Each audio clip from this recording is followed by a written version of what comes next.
Provide the arrow pushing mechanisms for the following transformation. This transformation involves reducing a ketone to a hydrocarbon. The first step, we have an acid and hydrazine. That's going to form a hydrazone. And the second step is going to reduce the hydrazone to the hydrocarbon. And so that is the two-step sequence to any Wolff-Kishner reduction. All right, excuse me. So the first step of any acid catalyzed reaction that we've talked about, I'm going to keep this simple with R groups. All right, but we are going to protonate our carbonyl from our acid.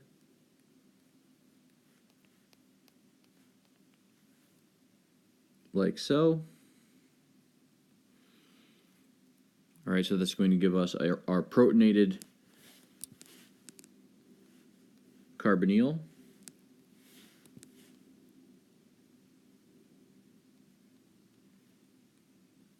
Of course, when we protonate a carbonyl, we activate its electrophilicity. All right, this allows for hydrazine to attack.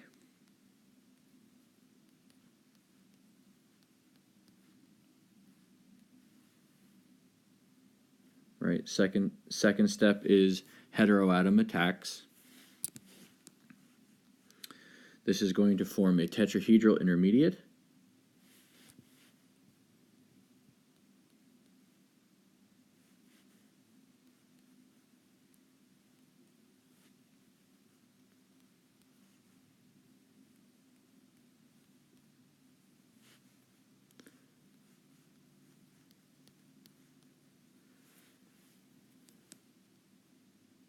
All right, from there, we're going to deprotonate nitrogen, and we're going to protonate the OH.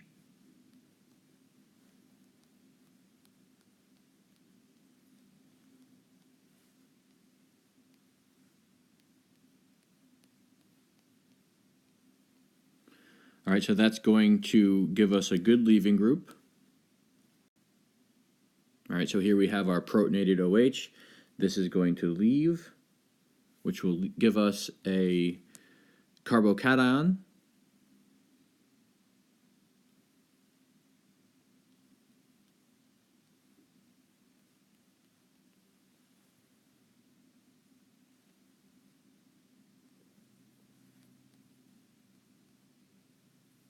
That looks like that. The next step would be heteroatom attacks, which in this case is a resonance form. All right, so the lone pair on this nitrogen is going to stabilize that carbocation to give us an iminium.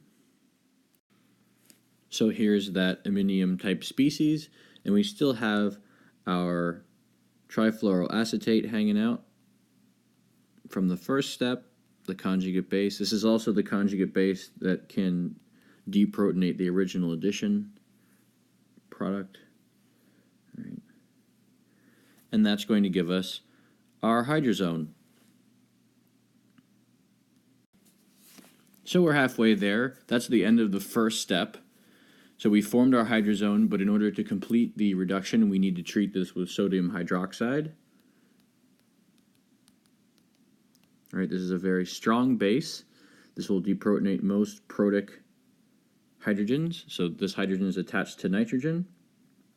Okay, that deprotonates here, and that is going to donate into this nitrogen-nitrogen bond, form a new pi bond, pushing these pi electrons down. All right, so part of this is resonance stabilization of the conjugate base. All right, and that will give us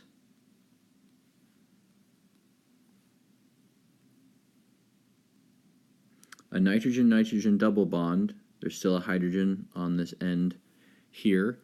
Okay, and we've pushed an electron pair to this carbon, which is negatively charged. All right. Also, when we protonated OH, we generated H2O. All right, we generated water, and that can be deprotonated again by this carbanion to regenerate hydroxide. So here we are with the product of that carbon deprotonating water. We've regenerated OH minus, and we have this covalent structure that has an NN double bond in it. All right, well, hydroxide is still very basic, and it's still going to deprotonate most protic hydrogen. So again, this hydrogen happens to be a nitrogen as well. Okay, so that's going to give us another nitrogen anion.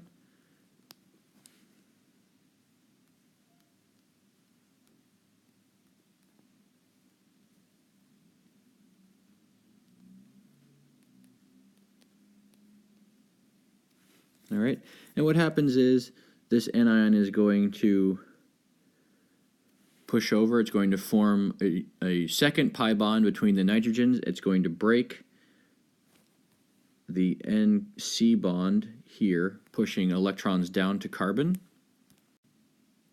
And so this generates N2, nitrogen gas, and it generates a secondary carbanion.